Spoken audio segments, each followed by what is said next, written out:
కులాలు మతాల మధ్య చిచ్చు పెట్టేందుకు బీజేపీ ప్రయత్నిస్తుందన్నారు కాంగ్రెస్ నేత అద్దంకి దయాకర్.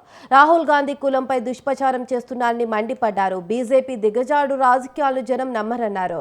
దేశం కోసం ప్రాణత్యాగం చేసిన కుటుంబం రాహుల్ది అని, అలాంటి కుటుంబాన్ని కించపరిస్తే ఎవరూ క్షమించరని హెచ్చరించారు.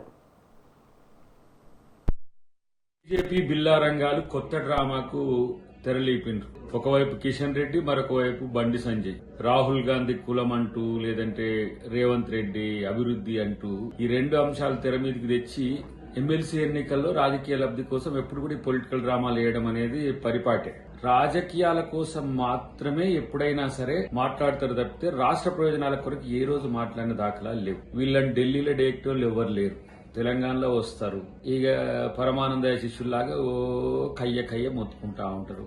ఒక్క రూపాయి మీ వల్ల ఏమైనా లాభం ఉన్నదిరా నాయన మీకు ఈ రాష్ట్రానికి సంబంధించి? 3 ఎమ్మెల్సీలు మేమే గెలుస్తామని చెప్పడానికి డాకా బజాయించే ఒక ఎత్తుగడ పెట్టు. ఇలా రాహుల్ గాంధీ కులం ఏందో తెలియని పరిస్థితిలో మీరు ఉన్నారంటే మీ రాజకీయ దివాలా కోరుతనానికి ఇదొక్కటే ఉదాహరణ. రెండవది, రేవంత్ రెడ్డి అసలు అభివృద్ధి చేస్తలేడు మాటలు చెప్తున్నాడనే రెండో మాట. కిషన్ రెడ్డి కేసీఆర్ ను మైమర్పించేలా మాట్లాడుతున్న తీరు మనం గమనించాల్సిన అవసరం ఉంది. ఇవన్నీ కూడా ఎన్నికల వేషగాళ్ళు. వీళ్ళిద్దరు రాష్ట్రానికి 2 మంత్రులు ఉండి ఏమాత్రం పనికిరాని మంత్రులుగా ఉన్నారు.